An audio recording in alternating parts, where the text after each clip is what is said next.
pasti kan ada menampung aspirasi dari mahasiswa, dari organisasi HMPS atau yang lain. Teman mahasiswa keluh kesahnya banyak juga, seperti dosen praktek malah ngajarnya teori terus. Ada beberapa aspirasi yang unik dan lucu. Saya iki jane ge pajangan tok apa emang ana gunane. Ketika kita mau mengikuti sebuah organisasi, kita harus tahu dulu goals atau tujuan kita ikut organisasi tersebut itu Untuk apa? untuk apa. Karena ketika join di organisasi tidak punya tujuan, tidak punya apa yang akan saya lakukan, itu pastinya tidak bisa menumbuhkan personal branding.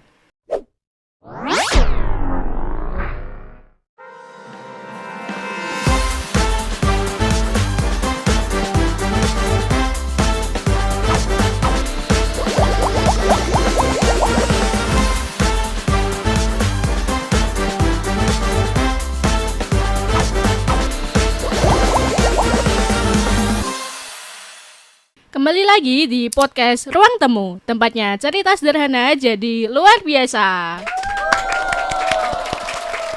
Oke, kali ini kita kedatangan tamu yang luar biasa, banyaknya di luar ini.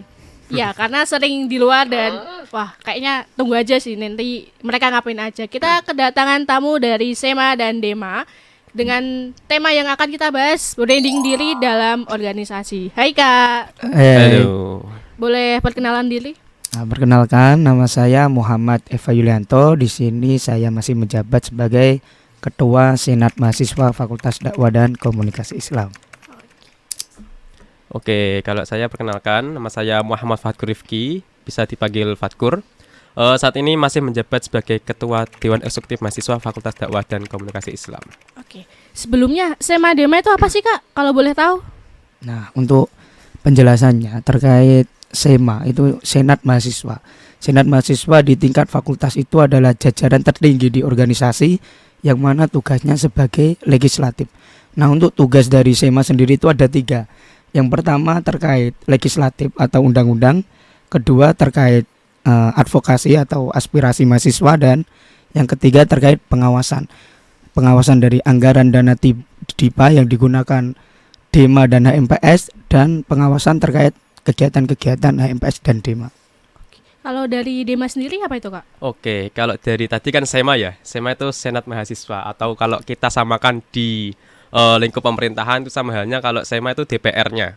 Nah, kalau di DEMA itu Dewan Eksekutif Mahasiswa, dia menjalankan beberapa program kerja yang mana dari program kerja itu memfasilitasi dari aspirasi dari mahasiswa, dan setiap kegiatan yang dilakukan oleh DEMA itu pasti kembali ke mahasiswa. Nah, ibaratnya gini, kalau di fakultas itu Dewan Eksekutif Mahasiswa itu sama halnya gubernurnya. Nah, dari SEMA itu DPRD. Nah, kalau dari tingkat universitas itu namanya presiden. Jadi dari DEMA SEMA itu ada tingkatannya, dari fakultas sama univ. Nah, dari DEMA sendiri itu juga diawasi dari Senat. Setiap kegiatan dilakukan oleh Dewan Eksekutif itu pastinya setiap saya dan teman-teman dari pengurus DEMA FDKI dalam kegiatan itu pastinya tidak lupa mengundang dari SEMA, karena juga menjadi perwakilan ataupun mengawasi dari program kerja yang dijalankan, seperti itu. Oke, berarti singkatnya itu SEMA yang merancang dan DEMA yang melaksanakan ya Kak? Melaksanakan tugas-tugasnya gitu ya? Ya, kalau di SEMA itu lebih ke pengawasan dan membuat gitu. undang-undangnya, peraturan. Peraturan. Soalnya dari per Ormawa juga punya program kerja masing-masing. Nah, seperti itu. Nah, ini kan udah semester ganjil ya Kak, udah mau UTS bahkan. Dan pasti kan dari SEMA DEMA udah ada mau open recruitment ya. Nah, kira-kira kriteria apa nih Kak yang bisa dimasuki, kayak wah aku punya kriteria ini nih, masuk Nah, dari SEMA DEMA juga apa yang membuat kriteria dari pencalon itu lolos? Nah, jadi seperti ini. Banyak sekali teman-teman mahasiswa atau mahasiswa baru khususnya itu belum mengetahui bagaimana cara masuk di Senat Mahasiswa. Karena Senat Mahasiswa ketika kita ibaratkan di sebuah negara yang dimana itu DPR yang harus mengikuti sebuah partai. Nah, jadi yang bisa masuk di Senat Mahasiswa khususnya di FDK itu sendiri yang menang anggota partainya di kontestasi Pemira. Nah, kali ini kan kita Pemira, nggak Pemilwa lagi. Jadi nanti ketika ada pencoblosan raya itu yang diadakan oleh KPUM dan Bawaslu dari pihak universitas. Jadi di situ nanti ketika ada anggota partai yang memenangkan kontestasi, itulah yang bisa masuk di jajaran Senat Mahasiswa. Kalau di Dema nanti beda lagi. Gitu. Kalau kriteria di Dema sendiri gimana, Kak? Ini kriteria pengurus apa ketuanya nih? Aduh, kalau mau di-spill dua-duanya boleh sih. Kalau dari pengurus dulu ya. Oke. Kalau dari pengurus itu kalau di Dema itu minimal semester 3 sudah bisa. Nah, pastinya tuh anak fakultas dakwah. Nah, pasti itu. Karena kita juga per fakultas juga punya mahasiswa masing-masing. Dewan Eksekutif Mahasiswa itu per fakultas juga difokuskan ke fakultas masing-masing. Nah, di fakultas dakwah itu selain dari kriteria mahasiswa aktif, itu juga harus memiliki IPK 3.0. Itu minimal. Jadi itu sudah ada di pedoman Dirjen Pendis ya. Itu sudah ada mengenai berapa sih IPK yang harus dipenuhi syarat menjadi pengurus dari Dewan Eksekutif Mahasiswa. Selain itu juga harus menyanggupi surat pernyataan kesanggupan untuk menjadi pengurus. Karena apa? Karena kalau sudah menjadi pengurus, ya bukannya tidak percaya kepada pengurus, tetapi di suatu jalan pasti ada beberapa hal yang itu menggoyahkan dari komitmen dari pengurus itu sendiri. Nah, jadi dari awal pun juga sudah ada pernyataan komitmen mengenai kesanggupan dari pengurus yang akan mendaftar. Selain itu juga mencantumkan kurikulum vitae. Jadi pengalaman apa aja yang telah dia ikuti, terus pengalaman organisasi, prestasinya apa aja, itu bisa menjadi kriteria atau pedoman bagaimana orang itu bisa dilihat dari apanya. Nah gitu.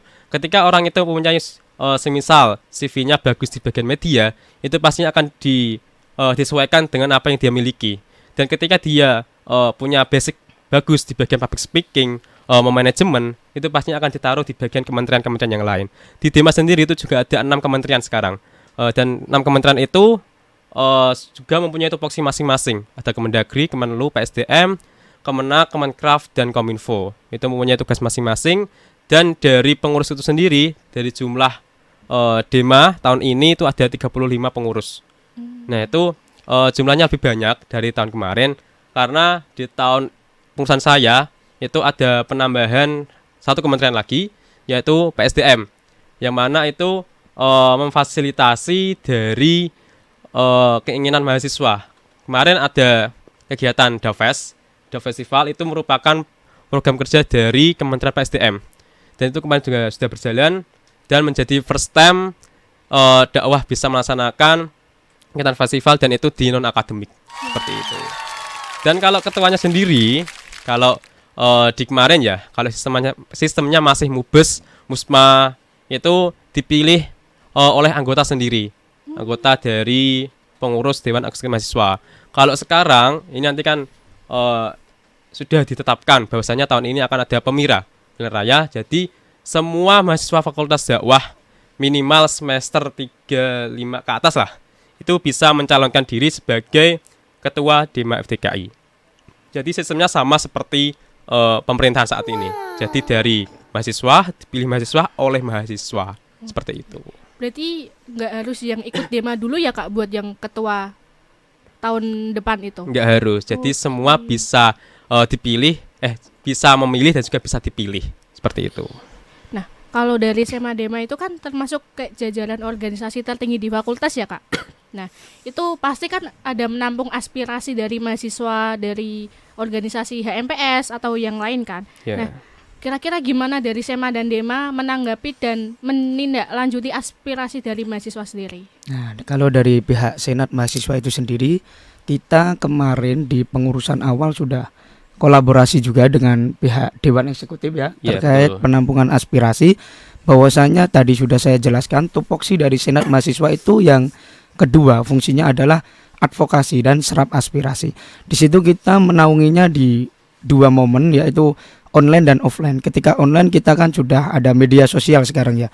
Ada di IG, terutama itu IG Senat Mahasiswa FDKI. Di situ kita membuka link serap aspirasi, bahwasanya kita membahas terkait apa saja di situ. Ada infrastruktur yang ada di FDKI, terus ada penilaian terkait dosen yang mengajar. Kadang itu kan teman-teman mahasiswa keluh kesahnya banyak juga, seperti dosen praktek malah ngajarnya teori terus. Nah, itu banyak sekali kita jumpai di serap aspirasi juga. Terus di infrastruktur biasanya misal keluhan AC, biasalah wifi lemot dan lain sebagainya. Nah, di situ pasti banyak sekali diserap aspirasi senat mahasiswa. Ada juga nanti kita itu ada 2 terkait forum, kita ketemu dengan pihak dekanat. Yang pertama ketika kita kolaborasi dengan Dewan Eksekutif Mahasiswa, di situ ranahnya kita di program kerja Dema dulu, yaitu dialog interaktif yang sudah kita adakan di awal bulan atau awal kepengurusan kita. Iya, awal kepengurusan. Nah, setelah itu kita sudah berjalan 1 semester, nanti kita ada tindak lanjut lagi dari pihak Senat Mahasiswa, yaitu public hearing. Kita menindaklanjuti apa keluh kesah mahasiswa, terus janji-janji apa yang sudah dilontarkan dari dekanat atau kaprodi, ketika itu kok tidak direalisasikan sesuai dengan janji-janji kemarin di dialog interaktif, kita tagih ulang. Ketika di situ tidak ada, kita kasih peringatan 1, 2, 3. Kalau nggak bisa lagi, kita bisa demo di Fakultas Dakwah dan Komunikasi Islam. Mungkin untuk demo itu langkah terakhir, kita bisa selesaikan secara beruntut atau secara damai terlebih dahulu. Jadi seperti itu terkait senat mahasiswa. Oke lah. Kalau dari Dema gimana ini Kak? Menampung dan menindaklanjuti aspirasi dari mahasiswa sendiri. Oke, kalau dari Dema sendiri ya. Kalau dari Dema itu sendiri, pastinya kalau aspirasi itu lebih banyak masuknya ke SEMA. Dan kemarin itu kan di awal kepengurusan seperti yang disampaikan oleh Ketum Eva tadi, dari Dema itu menyelenggarakan dialog interaktif. Nah, dialog interaktif itu ada beberapa aspirasi yang telah disampaikan ke SEMA, dan yang mengeksekusi dari kegiatan dialog interaktif itu adalah dari Dema. Jadi kemarin itu dari Dema memanggil dari Kaprodi. Alhamdulillah kemarin dari seluruh Kaprodi bisa datang, terus juga dekanat 3 datang semua, sama dari staf TU. Nah, kebanyakan dari mereka itu menanyakan bagian infrastruktur, terus juga mengenai dosen yang seperti yang disampaikan tadi, pengajaran tidak sesuai, terus juga tentang fasilitas tunanetra atau yang difabel itu. Nah, kemarin tuh ada yang menanyakan fungsi dari jalan yang berbeda itu loh, yang warna kuning. Nah, itu ternyata enggak. Itu tidak bisa dimanfaatkan dengan baik. Nah, kemarin itu disampaikan dari perwakilan BKI, karena itu kan juga yang ada orang difabel kan dari BKI. Nah, kemarin dari BKI juga menyampaikan bahwasanya untuk jalan itu harus disterilkan dari motor.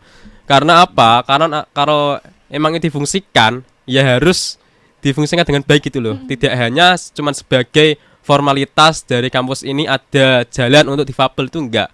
Jadi kemarin jawaban dari dekanat itu akan menindaklanjuti untuk jalan itu harus sterilkan dari kendaraan bermotor. Tetapi setelah saya lihat itu pada saat ini juga belum bisa dimanfaatkan dengan baik. Dan kemarin juga dari BKI ya, juga itu membuat video tentang apa itu namanya?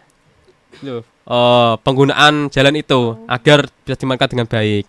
Karena eman-eman kalau tidak bisa dimanfaatkan ya, karena itu juga pertama ada anggarannya, terus yang kedua fasilitas. Kalau cuma sebagai pajangan, cuma sebagai formalitas bahwasanya kampus ini ramah difabel, itu perlu ditindaklanjuti itu. Dan selain itu dari Dewan Eksekutif Mahasiswa juga ada aspirasi sih mengenai fasilitas dari untuk mahasiswa, karena dari Fakultas Dakwah itu belum pernah menyelenggarakan lomba non akademik. Jadi masukan itu sudah pernah disampaikan ke saya sebelum saya menjadi ketua. Itu banyak yang mengeluhkan bahwasanya dakwah nggak pernah ada futsal, nggak pernah ada badminton, nggak ada lomba ini. Nah itu kemerungsung terus di kuping saya. Oke ya, oke nanti insya Allah lah kalau emang ada jalannya tak jalankan gitu. Nah alhamdulillah kemarin juga sudah terlaksana. Dan kemarin juga seru ya, Tum. Ini ketua, dia pemenang lomba PS. Lomba PS kemarin. Futsal juga pemenangnya. Itu. Nah, itu menjadi awal yang baik untuk seterusnya. Jadi harapannya untuk tahun berikutnya mungkin bisa dikembangkan dengan baik. Dari periode saya juga sudah memulai. Jadi harapannya untuk kedepannya kegiatan tersebut bisa diselenggarakan lagi dan lebih baik lagi seperti itu. Sejauh ini nih Kak, selama kayak menjabat, ada nggak aspirasi yang paling unik gitu, yang paling nyeleneh, paling gitu, yang kayak ini aspirasi atau lelucon atau apa gitu? Mungkin koridornya ketika kita sudah menjadi mahasiswa banyak yang perlu dipertimbangkan, makanya di serap aspirasi ini benar-benar yang dibutuhkan oleh mahasiswa. Kurang lebihnya di sementara waktu-waktu ini belum ada yang mungkin unik dan lain sebagainya, tapi benar-benar ketika ini bisa dilaksanakan oleh pihak dekanat sangat bermanfaat. Ketika tadi kita membahas terkait disabilitas ya, itu kan kita belum support kamar mandi yang disabilitas juga. Betul, kamar mandi belum ada. Nah, di FDKI itu juga belum support. Nah, makanya teman-teman yang mungkin misal ini dari pihak BKI kan ada yang disabilitas, makanya nanti teman satu kelasnya bisa jadi mengantar ke kamar mandi terus dan di lain lah. Itu yang mungkin harus segera kita pikirkan juga, karena katanya kan kita menerima, kalau kita menerima juga harus bertanggung jawab. Ketika menerima mahasiswa-mahasiswa yang mohon maaf ada kekurangan tadi, disabilitas, makanya itu perlu juga dipertimbangkan baik-baik terkait fasilitas semuanya. Sosialisasi dari dekanat juga perlu sih untuk jalan yang warna kuning itu tadi, itu. Agar mahasiswa-mahasiswa baru atau mahasiswa yang bandel itu tidak parkir liar dan tidak menutup akses jalan tersebut untuk teman-teman kita yang disabilitas. Mungkin itu nggak unik tapi sangat-sangat urgent, penting itu. Ya. Kalau dari Dema ada? Kalau dari Dema kemarin sebelum dari Tilang Interaktif itu kan ada banyak lah aspirasi yang telah ditampung oleh SEMA dan itu dilontarkan kepada Dema. Nah kemarin itu sebelum disaring atau dipilih dan dipilah, itu ada beberapa aspirasi yang unik dan lucu. Yaitu yang pertama mengenai AC lah. Perkataannya gini, AC ini jane nggih pajangan tok apa emang ono gunane? Iku.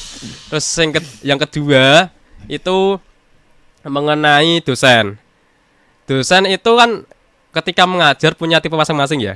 Nah itu ada yang nggak terima dosen yang suka ngerosting.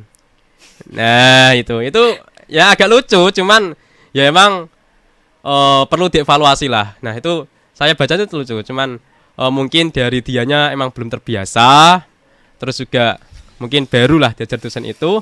Jadi kemarin tidak perlu nggak perlu disampaikan kepada dekanat. Cuman dari dekanat sendiri mungkin sudah tahu lah dosen itu siapa gitu. Nah, berarti apa aja nih Kak yang kayak aspirasi yang sering dikirim ke SEMA, ke Dema, yang sering Kak ini nih keluhan yang ini yang paling sering dilaporkan itu yang bagian apa aja?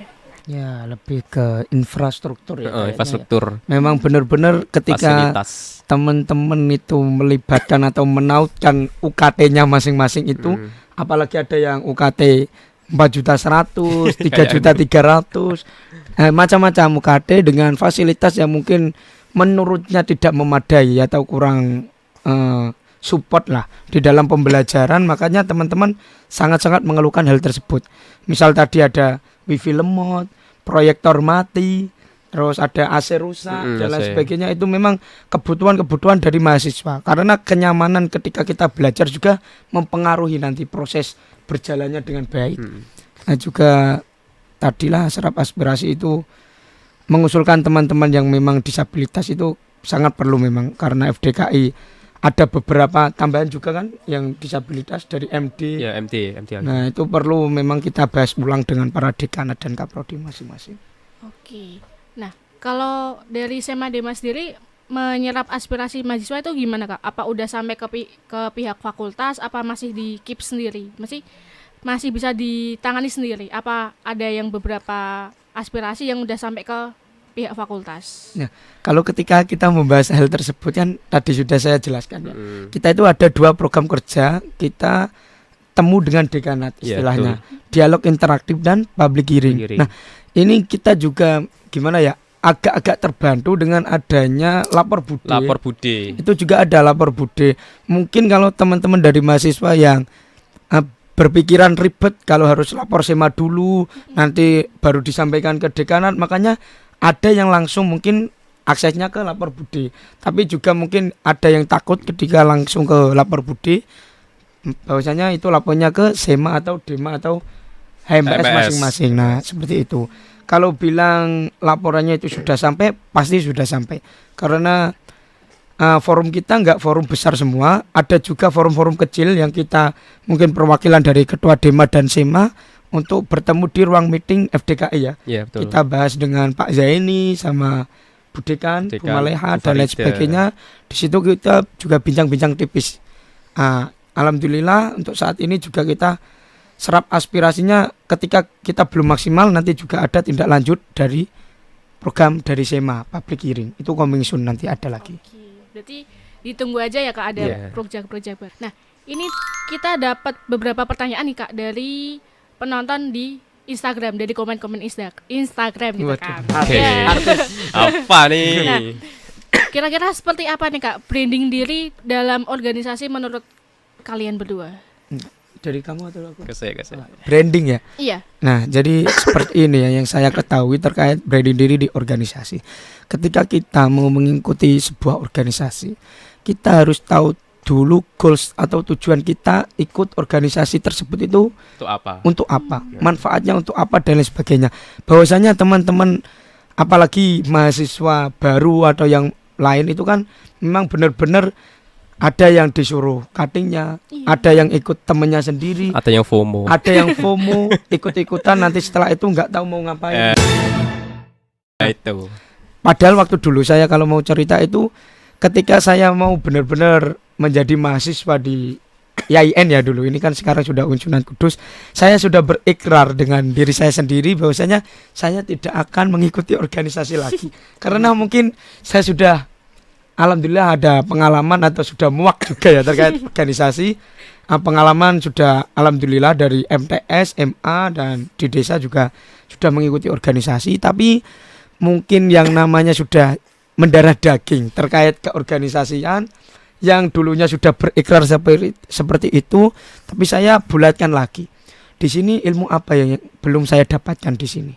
Nah, bahwasanya di situ saya waktu semester 2 ada pendaftaran staf sus senat mahasiswa. Nah, saya yang penasaran memang di situ. Ketika saya belajar terkait menjadi eksekutor, saya di MTS sudah pernah menjadi ketua OSIS. Di MA sudah menjadi ketua komisariat IPNU. Terus di desa sudah menjadi ketua Karang Taruna. Saya mau belajar hal baru nih. Nah, di FDKI sendiri ada lowongan atau ada open recruitment itu. Staf sus. Staf sus senat mahasiswa. Saya memang hal tersebut sangat kepo dan penasaran. Senat mahasiswa itu fungsinya apa? Mungkin saya belum mempelajari di organisasi sebelumnya. Makanya saya tanya-tanya ke cutting yang memang ikut di senat mahasiswa waktu itu.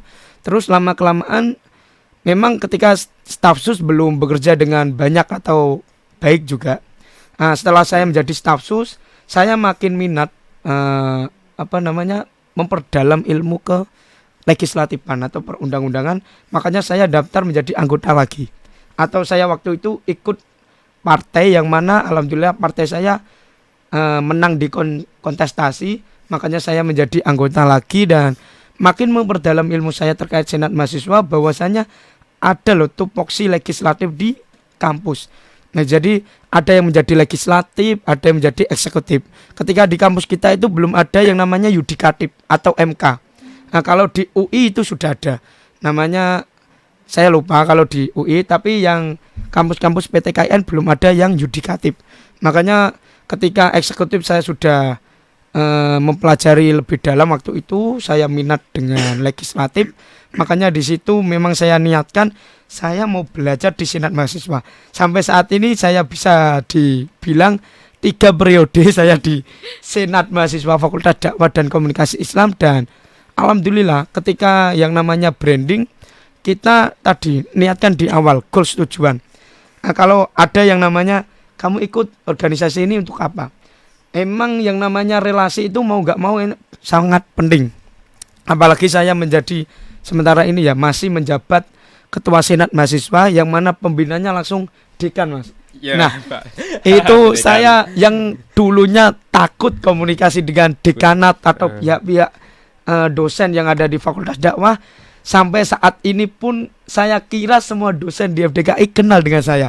Itulah mungkin salah satu apa namanya tadi? benefit atau Branding Ya, atau Benefit goals ya, Kak. tujuannya. Ya, Nah, benefit itu salah satunya relasi memang sangat-sangat penting juga. Nah, di sini Senat juga ingin membuat kegiatan kuliah legislatif yang mana memang benar-benar kita belajar legislatif lebih dalam. Kita mengundang Pak Arif Wahyudi. Itu adalah salah satu anggota DPRD Jateng. Nah, itu kita juga coming soon di bulan Oktober ini. Makanya saya benar-benar relasi ketika saya menjadi ketua Senat mahasiswa, alhamdulillah benar-benar sesuai harapan saya. Saya bisa mengenal orang-orang luar yang berkompeten, yang sangat berkualitas. Di dalam juga di internal kampus juga kita komunikasi dengan rektorat, sama warek juga, sama BEM-nya, pres, dengan SEMAU juga. Nah, alhamdulillah terkait personal branding saya di Senat juga sampai saat ini baik-baik saja, walaupun pasti tetap ada lika-liku di dalam organisasi, tapi di situ saya memanfaatkan betul terkait branding saya di situ. Kalau dari Kak Fatur ada tambahan nggak kayak tentang kebrandingan diri gitu? Oke, kalau bicara tentang branding diri di organisasi ya. Kalau dari saya sendiri itu memulai organisasi udah lama banget. Udah lama banget dari dulu emang nggak tahu apa itu organisasi. Nah, pertama yang saya terapkan ketika saya masuk organisasi percaya proses. Nah, karena bunga yang mekar hari ini nggak mungkin ditanam kemarin. Nah, itu kan. Betul. Jadi branding atau personal branding dari saya itu mungkin sudah saya jalankan sejak lama. Dari 2018 itu saya sudah join di organisasi di IPNU. Nah, dari itu lambat laun dan sampai sekarang banyak proses yang telah saya jalani. Mulai dari SMA itu juga menjadi ketua dari Pradana, terus juga di IPNU, PAC sampai PC itu juga berkontribusi di sana. Dan itu personal branding apa yang saya dapatkan? Yang pertama emang relasi dan juga ketika saya di sini pasti ada teman saya di sana. Nah itu kalau saya pikir ya dunia kok sempit banget gitu loh. Nah itu jadi ketika kita sudah join di organisasi itu percaya proses dan juga lihat apa yang emang akan dilakukan di organisasi itu. Karena ketika join di organisasi tidak punya tujuan, tidak punya apa yang akan saya lakukan, itu pastinya tidak bisa menumbuhkan personal branding. Nah itu ketika sudah mempunyai tujuan ataupun apa yang akan dijalankan, itu pastinya akan ada target yang ingin dicapai. Karena melihat banyak sekarang ya, banyak mahasiswa itu yang cuman masuk organisasi cuman ingin mengetahui saja, tidak ingin menyelami sedalam-dalamnya. Ketika prinsip seperti ini, ketika sudah masuk ataupun ibaratnya basah sekalian. Nah itu, jadi emang banyak organisasi yang memang sudah saya masuki dan itu emang memberikan efek tersendiri bagi saya.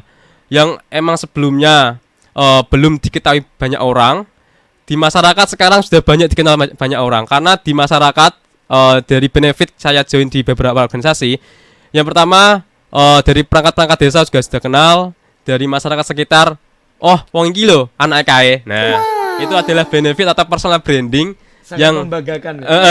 itu. Karena apa ya? Kalau emang kita banyak berkontribusi, banyak bersosial, banyak ikut kegiatan di sana sini, pastinya juga banyak orang yang ingin melibatkan kita di event itu. Dan ketika event itu emang event besar, event melibatkan banyak orang, itu personal branding kita juga naik. Jadi kenal orang ini ketika dijalankan tugasnya satset. Nah itu. Dan juga di Dimas sendiri sebelum dari Dema ya, itu masuk di HMPS. Nah dulu di Maba awalnya emang masuk mau kedua ya. mau dua-duanya masuk di MPS. Oh, iya. Nah, dulu. Rencananya. Cuman rencananya seperti itu. Malah dianya yang ngeprank. Saya sudah wawancara, sudah join, malah dia bilang kasih dokur. Nah, itu loh. Temenan. Dah. Malah jadinya dia masuk di SMA, saya di MPS. Jadi proses saya itu dari bawah, kalau dia enggak langsung di atas. Nah, itu. Jadi saya mengetahui bagaimana dinamika di MPS seperti apa, di Dema seperti apa, yang belum tahu di bagian SMA itu belum tahu dinamika seperti apa. Nah, karena di MPS juga 1 periode, di Dema 2 periode, karena di periode awal juga sebagai anggota, di periode berikutnya menjadi ketua. Jadi kurang lebih ketika membahas personal branding, kalau dari diri saya sendiri ya, kalau mau menilai personal branding itu kan dari orang. Kalau dari saya sendiri, melihat dari saya sendiri ya, itu sampai saat ini juga masih baik di mata banyak orang. Tidak ada yang ya nggak tahu juga kalau ada yang menilai Fatkul kok ngene. Itu nggak tahu juga karena apa yang dikatakan orang itu belum tentu dia tahu apa yang ada di dalamnya. Nah, prinsip saya ketika saya menjalankan sesuatu, ini diri saya mengetahui mau ngerti apa. Nah, gitu loh. Jadi kalau emang mau memproses diri personal branding dari di dalam organisasi itu emang harus telaten, harus komitmen dari apa yang telah diucapkan dari awal. Saya harus seperti ini, saya punya target seperti ini. Ketika target itu sudah dicapai, pastinya enak banget gitu. Nah, menurut kalian nih Kak, dari ketum SEMA dan ketum DEMA, branding diri itu dari kita sendiri yang membentuk apa dari penilaian orang lain? Nah, menurut kalian gimana? Nah, terkait branding ya, dari awal saya jelaskan ketika kita sudah mempunyai rencana yang matang atau planning, bisa jadi dua-duanya itu juga benar. Saya tidak menyalahkan, tapi kita sudah berusaha atau kita dari awal kita sudah planning, terus kita sudah membaca situasi atau ruang lingkup di permasalahan atau di situ lokasi. Yang ketiga mungkin eksekusinya. Jadi ketika kita sudah mereformasi ketiganya ini atau sudah memplanning dengan baik, ketika kita mau menuju branding yang kita tuju, bahwasanya kita juga bisa. Ketika misal ya maba-maba ini mau join di HMPS masing-masing, ada prodi KPI, BKI, MD, PPI dan PMI ya. Nah, misal di KPI dulu ini, kita kan ada di prodi KPI. Nah, di prodi KPI ini ada beberapa apa namanya kalau di HMPS divisi. Nah, jadi perlu diketahui dulu, kan ini sudah ada media sosial.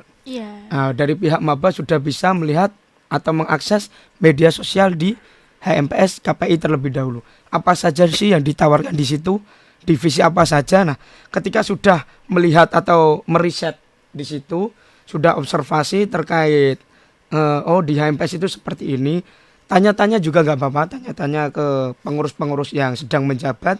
Yang kedua, lakukan planning atau tujuan. Nah, ketika sudah mengetahui kalau di sini itu seperti ini, maka kita harus ke depannya, jadi kalau saya mau belajar sebagai fotografer, saya terjunnya di sini. Kalau saya mau menjadi pembicara atau kalau reporter juga di divisi ini. Nah, makanya ketika kita sudah niatkan di awal, kalau sudah ada planning, makanya jangan ikuti arusnya orang-orang, ikuti alur itu salah. Kita harus ada planning. Saya niatkan ikut HMPS di semester 2 ini untuk di divisi ini.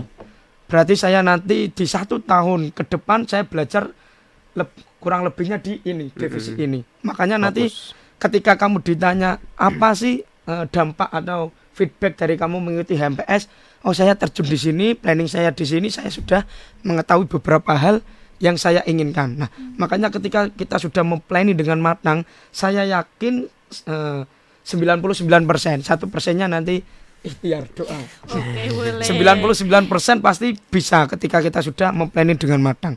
Nah, kalau dari penilaian orang, ketika kita sudah bekerja keras, kita sudah maksimal memperjuangkan atau mencapai tujuan hal tersebut, memang tugas dari orang-orang tersebutlah yang menilai kita.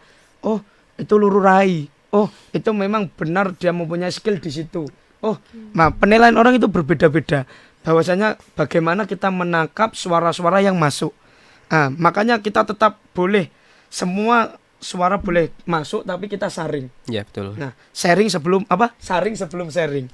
Nah, Yeah. itu juga sangat penting juga ketika ada masukan-masukan yang mungkin kok tidak mengenakan kita atau memperlambat kinerja kita, tinggalkan.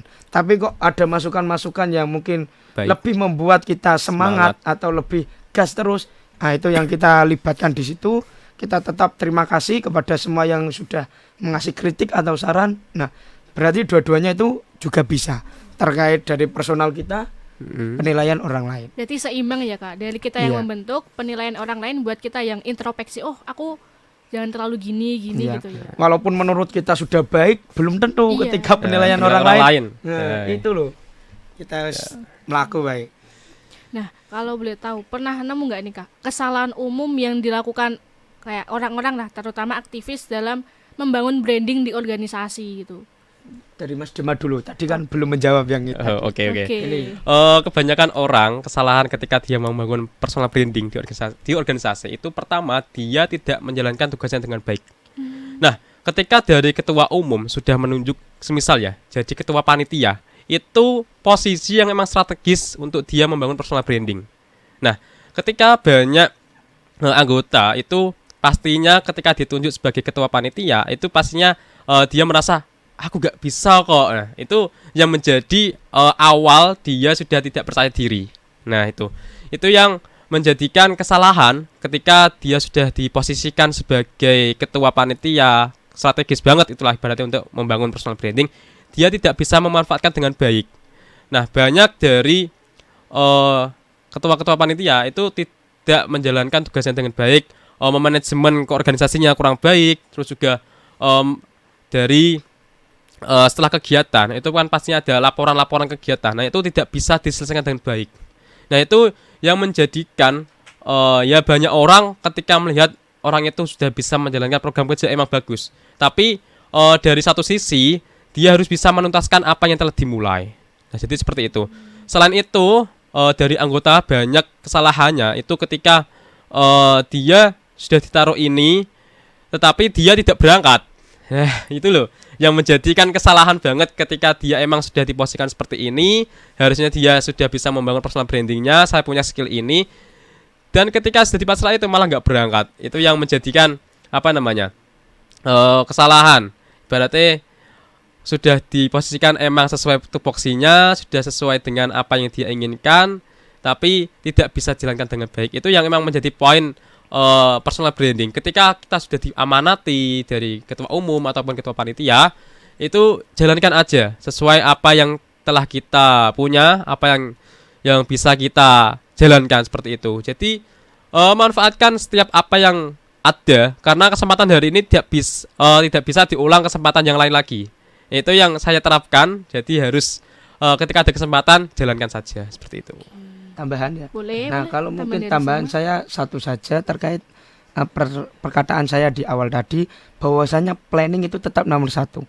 Kesalahan-kesalahan dari teman-teman kok gagal membangun personal branding, ketika teman-teman nggak memplanning dari awal, biasanya kan ketua organisasi itu menawarkan ke anggotanya masing-masing, kamu mau di mana? Nah, ketika kamu tidak menyuarakan apa yang kamu sudah planning itu atau keinginan kamu masuk di situ, makanya nanti kamu jawabannya ikut ketua saja atau tempatkan di yang kosong atau betul. gimana. Nah, itu di awal, langkah awal sudah salah, apalagi nanti ke depannya ketika langkah awal kok sudah tidak serk dengan hati kita, nanti pasti berjalannya nggak enak semuanya. Jadi benar-benar planning atau tujuan kita masuk organisasi itu kita tempatkan di awal, niatkan di awal. Nah, jadi ketika nanti ada ketua organisasi yang menawarkan kamu minatnya di apa atau keahlianmu di apa, langsung terus terang saja. Ya, betul, Saya keahlian saya di sini, saya ingin di sini, mungkin nanti setelah ikut di sini saya bisa menghasilkan ini. Pasti ketua lebih senang di situ. Yeah. Nanti berjalannya bisa lebih baik. Makanya itu yang mungkin saya terapkan atau yang saya pikirkan, kesalahan yang paling fatal itu menurut saya dari awal planningnya seperti itu. Oke, terima kasih dari Ketum Eva, Ketum Fatkur. Siap. Nah, ini dari teman-teman pasti udah banyak kayak ada kayak sangu bekal gitu ya untuk masuk SEMA apa DEMA. Baik. Terima kasih Kak waktunya Oke, untuk hari sama-sama. ini, dan untuk teman-teman jangan lupa tungguin saja episode-episode selanjutnya di Ruang Temu. selanjutnya. Oke. Gitu ya. Ya. Sampai jumpa lagi di Ruang Temu, tempatnya cerita sederhana jadi luar biasa. Yeay.